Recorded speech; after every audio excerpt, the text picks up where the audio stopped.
हाँ, अस्सलाम वालेकुम तमाम लोगों को। वालेकुम सलाम। मैं अपनी बात का आगाज़ यहीं से करूंगी कि लश्कर भी तुम्हारा है, सरदार भी तुम्हारा। लश्कर भी तुम्हारा है, सरदार भी तुम्हारा। तुम झूठ को सच लिख दो, अखबार भी तुम्हारा। मैं दिल्ली से अमन रिजवी अपनी टीम के साथ एडवोकेट शहनशाह, एडवोकेट मुशब्बिर, डॉक्टर रियाना और एक मशहूर और मारूफ जर्नलिस्ट हसन हैदर के साथ हम दिल्ली से आए। और हम नहीं लगता, ये सोच के तो बिल्कुल भी नहीं आए कि शायद हम उस दर्द को कम कर दें, लेकिन हम ये चाहते हैं कि ऐसा दर्द हमें दोबारा ना मिले। मैं ये नहीं कहती कि हम मुसलमान हैं, मैं ये भी नहीं कहती कि हमारे साथ जो जुल्म हुआ है वो पहली बार हुआ है। हाँ, मैं ये कहती हूँ हमारे साथ जो ये जुल्म हुआ इसके जिम्मेदार कहीं ना कहीं हम खुद हैं। जब कोई एक मॉब लिंचिंग होती है हम चुप हो जाते हैं, हमें लगता है चलो भाई इसके अमाल खराब थे, अल्लाह इसको ऐसे ही बुलाना चाहता था, चलो भाई कोई बात नहीं, अभी मेरा लाल सेफ है। अगर जब पहली मॉब लिंचिंग हमारी हुई थी, हमारे बच्चों की, हमारे भाइयों की हुई थी, क्या हमारा समाज इसी तरह जमा हुआ था जैसे आप लोग जमा हैं? नहीं हुआ था। हम न्यूज़पेपर देख रहे थे, आराम से खुश थे, लेकिन हम ये भूल गए थे ये लोग भेड़िए हैं, ये दरिंदे हैं, ये हमारे बारे में घुस चुके हैं और इनको मॉब लिंचिंग की आदत हो गई है। क्या आपने कभी सन 2014 से पहले सुना था कि मॉब लिंचिंग कोई लफ्ज भी होती है? कभी आपने सुना था? दरिंदों का एक लश्कर आता है, जय श्री राम का नारा लगाता है, आपके बेटे को, आपके भाई को, आपके बाप को मार मार कर चला जाता है। कभी सुना था? नहीं सुना था। ये 14 के बाद फैशन में आया और 14 के बाद लगातार मुस्लिम समाज को, तो दलित समाज को, तो पत्रकार समाज को, तो किसान समाज को ये लोग हमें चुन चुन के मार रहे हैं और हम समझते हैं हमें हिंदू मार रहा है। हमें हिंदू नहीं मार रहा, क्योंकि भारत में आप भी हिंदू हैं, मैं भी हिंदू हूं, हम दरिया इंडस के बराबर में रहते हैं, इसलिए हम तमाम हिंदू हैं, इसीलिए ये हिंदुस्तान कहलाता है। हम सब हिंदू हैं, लेकिन हमारी जो लड़ाई है वो ब्राह्मणवाद से है, हमारी लड़ाई मनुवाद से। ये लोग 3% हैं और हम 97% को नाको चने चब्बा रखें। अरे आप देखिए, नेता आते हैं, देश के गद्दारों को गोली मारो, सालों को क्या होता है, हर तरफ गोलियां चल जाती हैं। कभी आपने देखा कि इन मिनिस्टरों के बच्चे आपको मारने आए, इनके हाथ में तीर त्रिशूल तलवार कभी आपने देखा? नहीं देखा। इनके बच्चे हायर एजुकेशन के लिए बाहर जाते हैं और हमारी जो लोअर कम्युनिटी है वो तीर त्रिशूल तलवार लेके धर्म की रक्षा करने निकल जाती है। ये तो बड़ी अजीब बात है कि एक जानवर के लिए आप इंसानियत को कुर्बान कर देते हैं।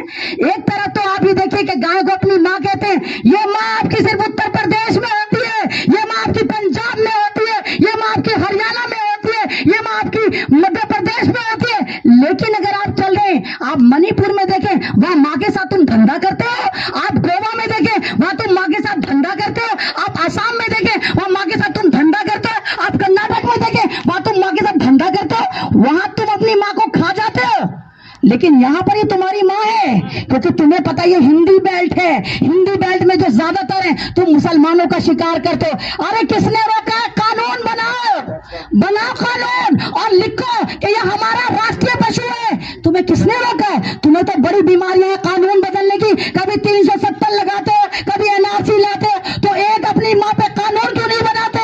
बताओ, ये तुम्हारा राष्ट्रीय पशु है और कहो अगर जिसकी भी माँ कूड़े में पाई गई तो उन पर यूएपीए लगेगा।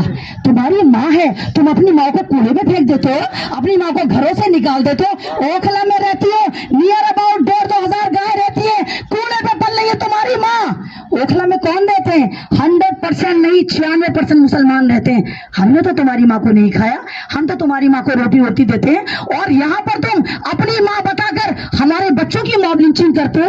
इनको पता है हम यूनिटी में नहीं है, इनको पता है कि हमारे साथ जब कुछ होता है हम चुप हो जाते हैं। पुलिस मारेगी तो जी शासन मारेगा, तो जी प्रशासन मारेगा, कुर्बानी कौन देगा? जब तक आपके दिमाग में डर रहेगा, या तो आप कहिए कि आप मोमिन नहीं है। अगर आप मोमिन है तो आपको डरने के लिए एक ही खुदा की जरूरत है। आप जमीनी खुदाओं से डरते हैं, अल्लाह की रहमतें भी आती होंगी लेकिन लौट जाती होंगी और जाकर कहते होंगे ए अल्लाह इनको जरूरत नहीं है, ये सारे के सारे जमीन पे खुदा बनाकर बैठे हैं। ये कभी मोदी से डरते हैं, कभी शाह से डरते हैं, कभी शासन से डरते हैं, कभी मोनो मानसवर जैसे गुंडों से डरते हैं। हम डरेंगे? हम नहीं डरने वाले। बस मैं यही कहना चाहती हूँ, आप यूनिटी में रहें। ये भेड़िए थे, ये इंसान नहीं थे, ना ये हिंदू थे, ना मुसलमान थे। मैं तो सरकार से गुहार लगाती हूँ, हिंदुस्तान में अगर आप नागरिकता देते हैं या हम नागरिक हैं, हमारे कॉलम से धर्म का कॉलम हटा दिया जाए और वहां लिखा जाए हम सब भारतीय हैं। हम नहीं बांटते, हम नहीं नहीं कहते हम मुसलमान हैं, हम नहीं कहते तुम हिंदू हो, लेकिन तुम बार बार हमारे बीच में आते हो, तुम्हारा एक पूरा लश्कर आता है भेड़ियों का और मुसलमानों का शिकार करके चला जाता है। 1 साल पहले की बात है, मेवात में एक आसिफ नाम के नौजवान की मॉब लिंचिंग हुई थी, आपको याद होगा। मैं वहां गई थी, मैंने वहां पर जो वहां पर सरपंच था उसके मुंह में माइक दे के कबूलवाया था कि तमाम मारने वाले नॉन मुस्लिम थे और उन्होंने बेवजह मारा था, और उसके बाद फिर वो मुकर गया था। तो मैं जहां मॉब लिंचिंग होती, मैं ये नहीं कह रही जहां मुसलमानों का मुद्दा होता, नहीं, जहां जो भी मुद्दा होता है, चाहे दलित परेशान है, चाहे मुसलमान परेशान है, एनआरसी में बहुत बड़ा योगदान रहा, बहुत सारे मेरे पे केसेस है, पूरे जब तक किसान बैठे रहे, किसानों के साथ बैठे रहे, कासगंज, उत्तर प्रदेश, या वहां जहां होता है, मैं भटकती आत्मा की तरह आप लोगों की इंसानियत की आवाज उठाती हूँ कि खुदारा एक हो जाओ, एक ही सब पे आ जाओ। नहीं ये देखो, हमें कांग्रेस से मतलब नहीं, हमें बीजेपी से भी मतलब नहीं। अरे कितने मंत्री है तुम्हारे पास, कितनी गवर्नमेंट जॉब है, हमें पार्टियों से मतलब नहीं, हमें अपने आप से मतलब है। हम कितने पावर में, हम अपना कितने मुत्तहिद होकर रहते हैं, हमारे पे क्या फर्क पड़ेगा। कल कांग्रेस आएगी तो क्या हमें मंत्री बना रही है, कल बीजेपी आप बैठी है हम क्या मंत्री बने हुए हैं, दूसरी पार्टी आएंगे हमें कुछ दे रही है, हम तो वोट के गेम में है ही नहीं, हमें कोई मतलब ही नहीं, ना हम बताइए, ना हम गवर्नमेंट जॉब में, ना हम किसी धारे में, ना हम पुलिस में, ना हम सरकार में, फिर हम क्यों पार्टी खेलें। हमें पार्टियों से मतलब नहीं, लेकिन हम ये चाहते हैं, हम भारतीय हैं, हमें जॉब नहीं चाहिए मोदी जी, हमें इज्जत की जिंदगी चाहिए।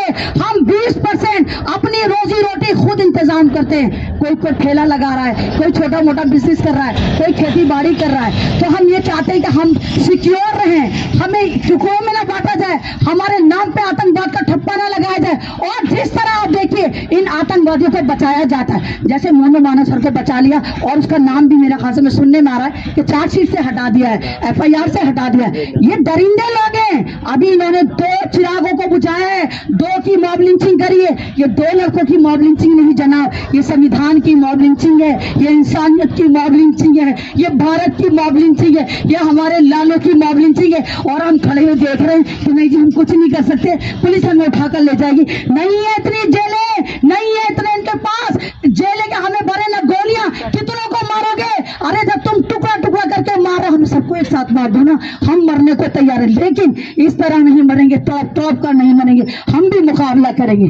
तो हमारे पास संविधान की शक्ति है, हम संविधान से लड़ेंगे, हम सड़क पे बैठ के नहीं लड़ सकते, हमें अपनी लड़ाई हर हालत में कोर्ट में, सोशल मीडिया पर लेकर आनी होगी। हम कोर्ट से लड़ाई लड़ेंगे, 1 जज को खरीद ले, 2 जज को खरीद ले, पूरे हिंदुस्तान के सिस्टम को नहीं खरीद सकते।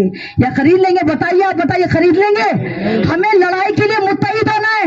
अगर दलित की मॉब लिंचिंग होती है तो तमाम भर भर के चलो, हमारा बच्चा मरा, हमारा बच्चा मरा, मुसलमान का मरता है तो सब आओ। आप देखिए किसी दलित को आप हाथ लगाकर देखिए, आपने देखा 7 साल का बच्चा जो राजस्थान में पानी पी रहा था मटके में से, किस तरह उसको मारा गया था। मॉब लिंचिंग स्कूल में हुई थी, पूरा राजस्थान हरा नीला पीला कर दिया था। दिल्ली में कुछ भी होता है, यानी दलित समाज पर अगर कुछ भी होता है, तमाम दलित एक होकर चले जाते हैं। वो तो नहीं डरते केसों से, वो तो नहीं डरते सरकार से। तो जब मुसलमान के साथ होता है, आज क्यों नहीं जाते।